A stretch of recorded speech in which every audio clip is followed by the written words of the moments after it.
দারুণ না? আমি জানি না ক্যামেরা কতটা জাস্টিফাই করতে পেরেছে, বাট নিজের চোখে এই চেঞ্জিং অফ গার্ডস দেখার এক্সপিরিয়েন্সটাই আলাদা। সো এই হচ্ছে পিকাডিলি সার্কাস, লন্ডনের অনেক হ্যাপনিং জায়গার মধ্যে পিকাডিলি সার্কাসও একটা happening place. Good morning everyone, welcome back to the channel. আমি Srabanti and good morning from London. আশা করি তোমরা প্রত্যেকে খুব ভালো আছো, সুস্থ আছো। আমিও খুবই ভালো আছি। আজকে সকাল সকাল ব্লগটা স্টার্ট করলাম, কারণ কি সকাল সকাল আমি বেরিয়ে পড়েছি বাকিংহাম প্যালেসের দিকে। বাজে এখন সকাল 8:30। লন্ডনে আসার পরপরই আমরা বাকিংহাম প্যালেসে গেছিলাম এবং বাকিংহাম প্যালেসটাও তোমাদের দেখিয়েছি, বাকিংহাম প্যালেসের চারদিকটাও তোমাদের ঘুরিয়ে দেখেছি। যারা ওই ব্লগটা দেখেছো তারা তো জানোই। আর ওই ব্লগটাতে আমি বলেছিলাম যে আরেকদিন আসবো, যেদিন আমি তোমাদের বাকিংহাম প্যালেসে চেঞ্জিং অফ গার্ডস দেখাবো। অ্যাকচুয়ালি চেঞ্জিং অফ গার্ডসটা না সকালবেলা হয়, আর আমরা যেদিনকে গেছিলাম সেদিনকে ছিল অলমোস্ট বিকেলবেলা। এখন 8:30 বাজে, মোটামুটি ঘন্টাখানিকের মধ্যে আমি পৌঁছে যাবো। তো আমি এখন যাচ্ছি টিউব স্টেশনের দিকে। এখান থেকে টিউব রেল ধরে গ্রিন পার্কে গিয়ে নামবো। তো গ্রিন পার্ক থেকে ওয়াকিং ডিস্টেন্স জাস্ট 2-3 মিনিটের ওয়াকিং ডিস্টেন্স আর কি, যদি একটু তাড়াতাড়ি হাঁটো। তো চলো আজকে আমার সাথে তোমরা বাকিংহাম প্যালেসে চেঞ্জিং অফ গার্ডস দেখবে।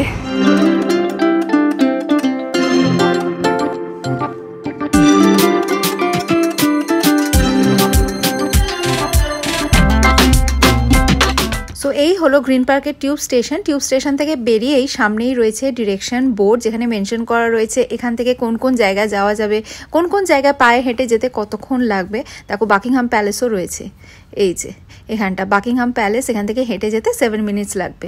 সো আমি আরেকবার দেখিয়ে দিই, স্টেশন দিয়ে বেরিয়ে এখানে বোর্ড রয়েছে। তো এই ডিরেকশনটা দেখাচ্ছে বাকিংহাম প্যালেসের এদিকে। তো আমরা এখন এদিকে স্ট্রেট যাবো।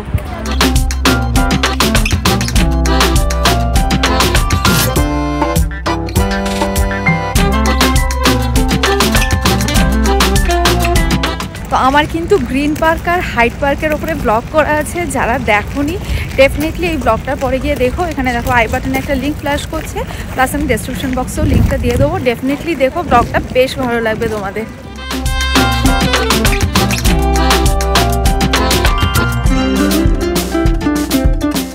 আমার মতো প্রচুর ট্যুরিস্ট এখন এখান দিয়ে যাচ্ছে বাকিংহাম প্যালেসে চেঞ্জিং অফ গার্ডস দেখার জন্য। যখন হোটেল থেকে বেরোলাম বেশ রোদ ছিল, এখন আবার কীরকম মেঘ করে গিয়ে ঠান্ডা ঠান্ডা হাওয়া দিচ্ছে। তো যাই হোক, যেহেতু হাঁটছি অনেকক্ষণ, অতটাও ঠান্ডা লাগছে না। আচ্ছা, আমি না একদম বাকিংহাম প্যালেসের কাছাকাছি এসে গেছি। ওখানে দেখালো 7 মিনিট ঠিকই, বা 7 মিনিট একেবারেই নয়। আমি সেটাই ভাবছিলাম 2 মিনিটে তো জাস্ট পৌঁছানো যায়। সেই জন্য আমি তোমাদেরকে ইন্ট্রোডাকশন দেওয়ার সময় বললাম না যে 2 মিনিট লাগবে, বাট ওই বোর্ডটায় লেখা আছে 7 মিনিট। 7 মিনিট মানে যদি পা গুনে গুনে হাঁটো তবেই 7 মিনিট লাগবে, আদারওয়াইজ 2 মিনিটেই পৌঁছে যাবে। চলো এসে গেছি। ওকে, তো আমি না এই রাস্তাটা দিয়ে এলাম, এখান দিয়ে স্ট্রেট এসে অপোজিটে যে হোয়াইট কালারের প্যালেসটা দেখছো, এটাই হচ্ছে বাকিংহাম প্যালেস। তো বাকিংহাম প্যালেসে যাওয়ার আগে এখানে বেশ কয়েকটা বড় বড় বোর্ড রয়েছে। এই যে বোর্ডটা দেখছো, এখানে দেখো লেখা রয়েছে changing the guard at Buckingham Palace. তো এই বোর্ডটার মধ্যে ডিটেলে সমস্ত ইনফরমেশন দেওয়া রয়েছে যে কবে কবে কোন কোন সময় চেঞ্জিং অফ গার্ড হয় বাকিংহাম প্যালেসে। তো আমি দেখলাম 10টার সময় না, সকাল 11টার সময় চেঞ্জিং অফ গার্ড হয়। আমি জানতাম 10টার সময়, কেন কি লাস্ট টাইম যখন এসেছিলাম তখন 10টার সময়ই দেখেছিলাম, বাট এবারে দেখলাম 11টা থেকে চেঞ্জিং অফ গার্ড হয়। তো এখন আমার হাতে 1 ঘন্টা টাইম আছে। তো 1 ঘন্টা আমি ভাবছি রানীর বাড়ির সামনে দিয়েই ঘোরাঘুরি করি, ইংল্যান্ডের কুইনের বাড়ির সামনে দিয়ে ঘোরাঘুরি করবো। এটা তো একটা দারুণ ব্যাপার, তাই না?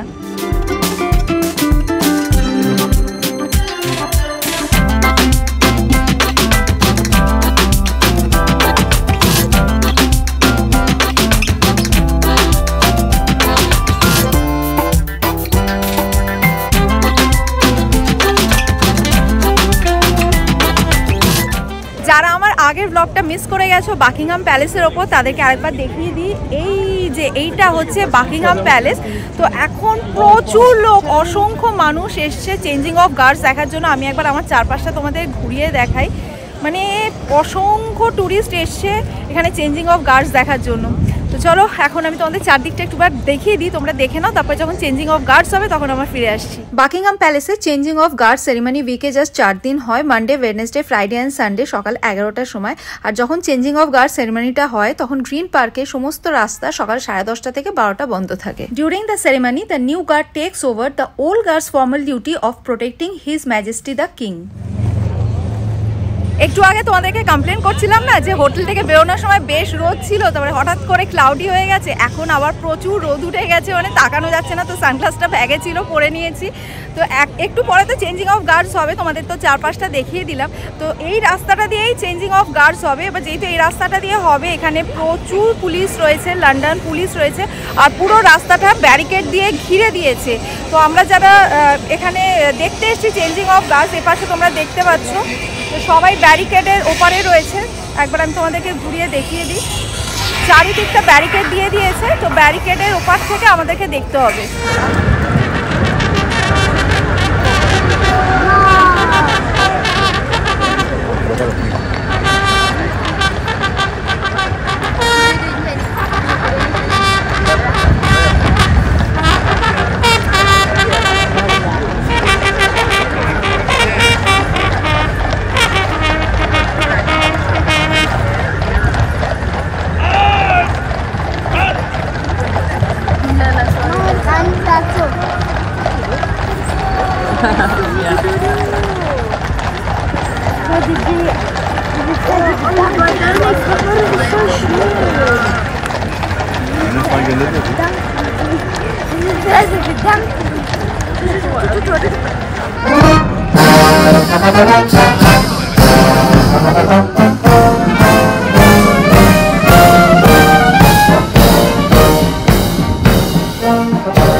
বাকিংহাম প্যালেসের চেঞ্জিং অফ গার্ডস দেখতে দারুণ না? আমি জানি না ক্যামেরা কতটা জাস্টিফাই করতে পেরেছে, বাট নিজের চোখে এই চেঞ্জিং অফ গার্ডস দেখার এক্সপিরিয়েন্সটাই আলাদা। লন্ডনে আসলে ডেফিনেটলি এসে বাকিংহাম প্যালেসের চেঞ্জিং অফ গার্ডসটা দেখে যেও। আচ্ছা, এবারে বাকিংহাম প্যালেসের চেঞ্জিং অফ গার্ডসের অ্যাকচুয়াল টাইমটা আমি বলে দিই। যখন গ্রিন পার্ক দিয়ে আসছিলাম তোমাদেরকে তো দেখালামই, ওখানে একটা বোর্ড আছে যেটার মধ্যে লেখা আছে 11টা থেকে স্টার্ট হবে, বাট অ্যাকচুয়ালি কিন্তু এটা স্টার্ট হয়ে গেছে 10টা 40 থেকে। 10টা 40 থেকে 11টা 40, পাক্কা 1 ঘন্টা হয়েছে।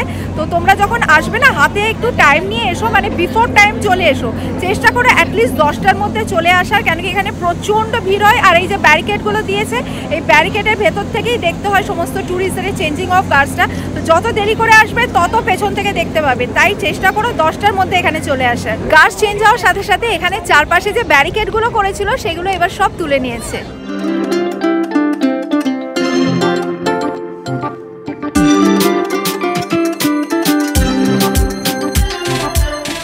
বাকিংহাম প্যালেস থেকে বেরিয়ে গেছি, গ্রিন পার্ক দিয়ে বেরোলাম। এখন আমি যাব ট্রাফালগার স্কোয়ারে।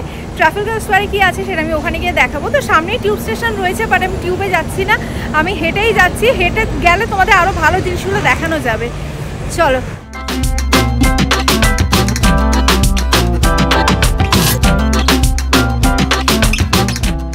এখান দিয়ে যেতে যেতে এখানে একটা আর্কেড দেখলাম, এটা একটা শপিং আর্কেড, আর নাম হচ্ছে বার্লিংটন আর্কেড।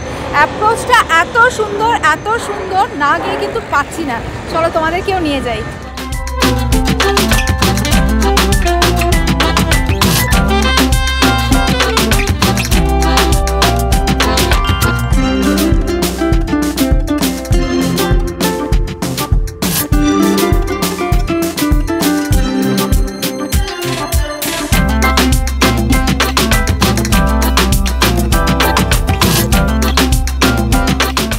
এটা একটা খুবই হাই এন্ড ব্র্যান্ড আর্কেড। তো আমি জাস্ট তোমাদেরকে এক ঝলক দেখানোর জন্য এখানে ঢুকেছি। বা সত্যি কি সুন্দর না অ্যাপ্রোচটা, মানে এখান দিয়ে হাঁটতেও ভীষণ ভালো লাগছে। যদিও এখানে লোকজন খুবই কম রয়েছে, বাট জায়গাটা কিন্তু ভীষণ সুন্দর।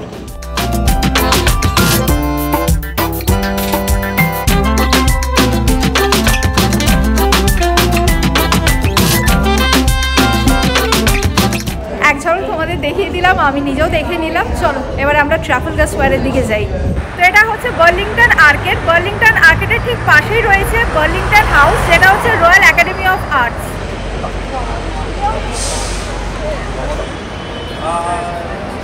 আগের দিন যখন পিকাডিলি সার্কাসে এসেছিলাম তখন রাত্রিবেলা এসেছিলাম, কেন কি আমি চেয়েছিলাম পিকাডিলি সার্কাসের নাইট ভিউটা তোমাদের দেখাতে, যেটা ভীষণ সুন্দর ছিল। যারা ওই ব্লগটা দেখেছো তারা তো জানোই, নাইট ভিউ তো দেখে নিয়েছো। এবার দিনের বেলা পিকাডিলি সার্কাস কীরকম লাগে দেখো, এসে গেছি।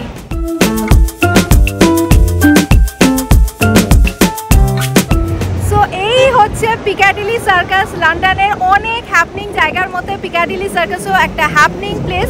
এখানে সারাক্ষণই কিছু না কিছু একটা হয়ে চলেছে। ওইদিকে দেখছি কোনো একটা মিউজিক্যাল প্রোগ্রাম হচ্ছে। তো আমি তোমাদের পিকাডিলি সার্কাসে রাত্রিবেলাতে এসেছিলাম, সেই ভিউটাও দেখেছি, আবার দিনের বেলাতে এলাম, সেই ভিউটাও দেখালাম। দুটো দু রকমের সৌন্দর্য। তো পায়ে হেঁটে যদি লন্ডন ঘোরো তাহলে কিন্তু সবই মোটামুটি কাছাকাছি, বেশ সুন্দর করে ঘুরতে পারবে। তো সেই জন্যই আমি ঠিক করলাম যে টিউব রেলে না গিয়ে তোমাদেরকে পায়ে হেঁটে এই পাশটা দেখাই, মানে সেন্ট্রাল লন্ডনটা দেখাই। আশা করি তোমরা এনজয় করছো। এদিকটা পিকাডিলি সার্কাস, আর এই পাশে স্ট্রেট হেঁটে গেলে লেস্টার স্কোয়ার। তো আমরা লেস্টার স্কোয়ার হয়ে ট্রাফালগার স্কোয়ারে যাব।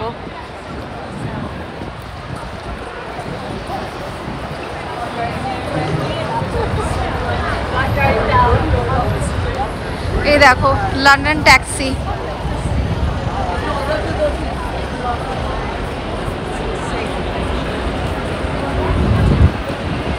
পিকাডিলি সার্কাস থেকে চলে এসেছি এখন লেস্টার স্কোয়ারে। এই পুরো এরিয়াটা হচ্ছে লেস্টার স্কোয়ার। এটাও আমি লন্ডনে আসার পরপরই ব্লগের মধ্যে তোমাদেরকে দেখিয়েছিলাম।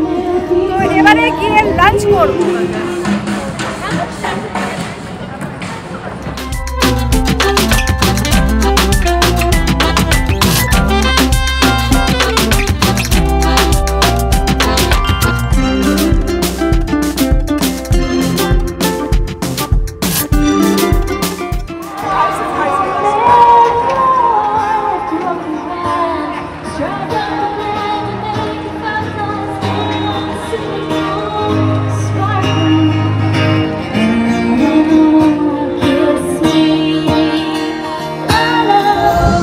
আছি ট্রাফালগার স্কোয়ারে। ট্রাফালগার স্কোয়ারে খুব সুন্দর একটা চার্চ রয়েছে, আগে চার্চে যাব।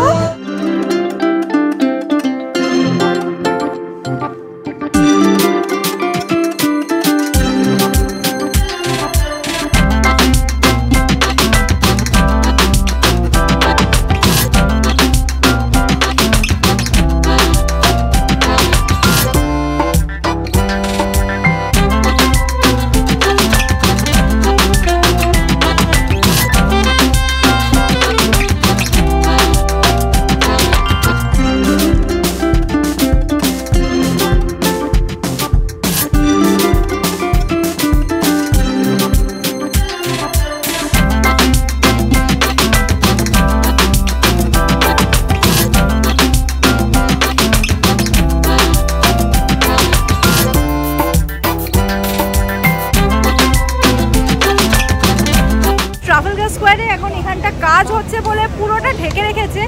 এই ভেতরটায় যদি ঢুকতে পারতাম তোমাদের দেখাতে পারতাম, দারুণ সুন্দর। এবারে আর দেখাতে পারলাম না, যেই তো কাজ হচ্ছে এবং অনেক দিন ধরেই কাজটা হচ্ছে শুনলাম। তো যাই হোক, চলো তোমাদেরকে এবার ন্যাশনাল গ্যালারিটা দেখাই।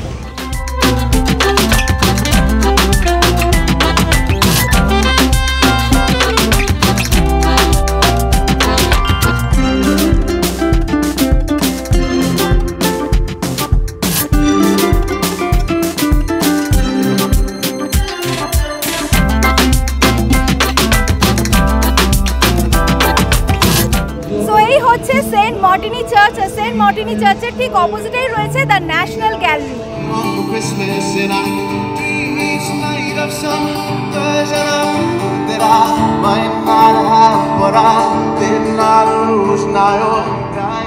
তো এটা পুরোটা ট্রাফালগার স্কোয়ার, আর এখানে সিংহর মুখ দুটো যেদিকে আছে ওখানটায় আমি দাঁড়িয়ে আছি। তো এখান থেকে ক্রস করে যদি ওই দিকটায় যাই তাহলে ওদিকে বিগ বেন দেখা যাচ্ছে, ও বিগ বেনের দিকে আবার যাওয়া যাবে। আমি এর আগে বিগ বেনের উপরে অলরেডি ব্লগ করেছি, তোমরা দেখে নিয়েছো, তো সেই জন্য আজকে আর দেখালাম না, রিপিট করলাম না। অলরেডি ব্লগটা অনেক বড় হয়ে গেছে। তো চলো আজকে ব্লগটা এই পর্যন্তই রাখলাম। আশা করি আজকে ব্লগটা তোমাদের ভালো লেগেছে। আমি যতটা লন্ডন ঘুরে এনজয় করেছি তোমরাও আশা করি ঠিক ততটাই এনজয় করেছো। যদি আজকে ব্লগটা তোমাদের ভালো লেগে থাকে লাইক করো, কমেন্ট করো, ফ্রেন্ডস অ্যান্ড ফ্যামিলি সকলের সাথে শেয়ার করো।